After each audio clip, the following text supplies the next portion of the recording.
پھیپھڑوں کا کینسر کینسروں میں دوسری سب سے عام قسم ہے۔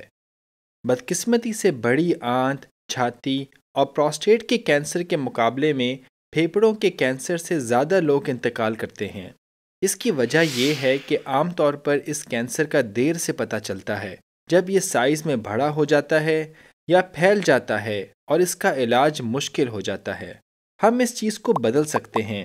بہترین طریقہ یہ ہے کہ ایسی چیزوں سے بچیں جو پھیپھڑوں کے کینسر کا باعث بنتی ہیں، اور دوسری اہم بات یہ ہے کہ اسکریننگ ٹیسٹ کروا کر ابتدائی مراحل میں ہی کینسر کا پتہ لگا لیں تاکہ بروقت علاج ہو سکے۔ پھیپھڑوں کے کینسر کی سب سے بڑی وجہ تمباکو نوشی ہے۔ پھیپھڑوں کے 10 میں سے 9 کینسر سگریٹ نوشی کی وجہ سے ہوتے ہیں۔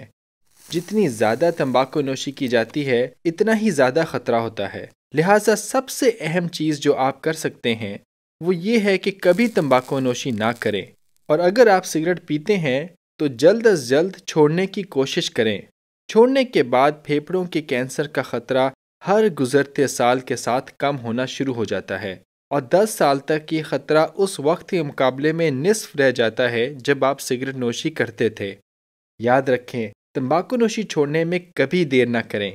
ایسا کرنا آپ کو مختلف کینسر اور صحت کے بہت سے مسائل سے بچائے گا۔ کامیاب علاج کے لیے پھیپھڑوں کے کینسر کی جلد اور بروقت تشخیص یعنی ڈائگنوسس ضروری ہے۔ عالمی صحت کے اداروں کی تجویز ہے کہ جن لوگوں میں پھیپھڑوں کے کینسر کا خطرہ زیادہ ہے، انہیں سالانہ سی ٹی اسکین کروا کر کینسر کی جانچ یعنی اسکریننگ کروانی چاہیے۔ ایک سادہ سینے کا ایکس رے چھوٹے کینسر کا پتہ لگانے کے لیے کافی نہیں، اسی لیے ہم سی ٹی اسکین کا استعمال کرتے ہیں۔ یہ 50 سے 80 سال کے درمیان کی عمر کے لوگوں کے لیے تجویز کیا جاتا ہے جو سگریٹ پیتے ہوں یا انہیں سگریٹ چھوڑے ابھی 15 سال سے کم عرصہ ہوا ہو، اور زندگی بھر میں تمباکو نوشی کی مقدار 20 پیک سال کے برابر یا اس سے زیادہ ہو۔ پیک سال اس بات کا اندازہ کرتے ہیں کہ ایک شخص نے اپنی زندگی میں کتنی تمباکو نوشی کی۔ اس کا حساب کرنے کے لیے سگریٹ کے پیکٹوں کی تعداد کو سگریٹ کے استعمال کے سالوں کی تعداد سے ضرب کیا جاتا ہے۔ مثال کے طور پہ جو شخص 20 سال تک روزانہ ایک پیک سگریٹ پیتا ہے، اس کی زندگی کی مقدار 20 پیک سال ہو جاتی ہے، اور اسی طرح اگر کوئی 40 سال تک سگریٹ کا آدھا پیک روزانہ پیتا رہا تو اس کی مقدار بھی 20 پیک سال ہو گئی۔ جو لوگ ان معیارات پر پورے اترتے ہیں ان میں پھیپھڑوں کے کینسر کا خطرہ زیادہ ہے، اس لیے ان کے لیے سالانہ کم شعاؤں والا سی ٹی اسکین یعنی لو ڈوز سی ٹی اسکین کروانا چاہیے، اور اگر انہیں سگریٹ چھوڑے 15 سال سے زیادہ عرصہ گزر چکا تو پھر مزید سی ٹی اسکین کروانے کی ضرورت نہیں۔ میڈیکل امیجنگ میں ترقی کے ساتھ ساتھ اب ان سی ٹی اسکینز میں کم شعاؤں کا استعمال ہوتا ہے اور یہ بہت محفوظ ہیں۔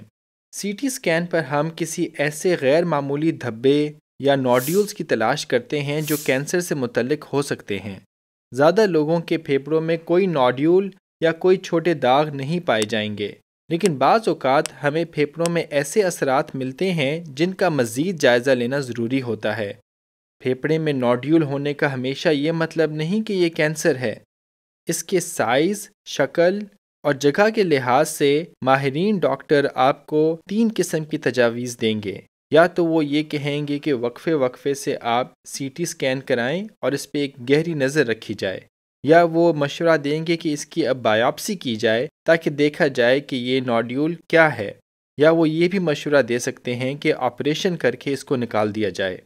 اگرچہ اسکریننگ سی ٹی اسکین کے نتائج کی فکر ذہنی پریشانی پیدا کر سکتی ہے، لیکن یہ جاننا ضروری ہے کہ اگر کوئی دھبا کینسر نکل آتا ہے تو اس کا ابتدائی مراحل میں ہی پتہ چل جانا علاج کو ممکن بنا دیتا ہے۔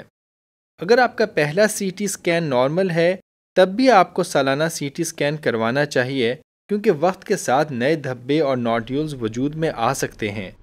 مزید معلومات کے لیے اپنے پھیپھڑوں کے ماہر ڈاکٹر سے مشورہ کریں۔ تمباکو نوشی سے پرہیز اور مناسب اسکریننگ سی ٹی اسکین کروا کر ہم پھیپھڑوں کی کینسر کی بہت سی پیچیدگیوں سے بچ سکتے ہیں۔ اس ویڈیو کو دوسروں کے ساتھ بھی شیئر کریں۔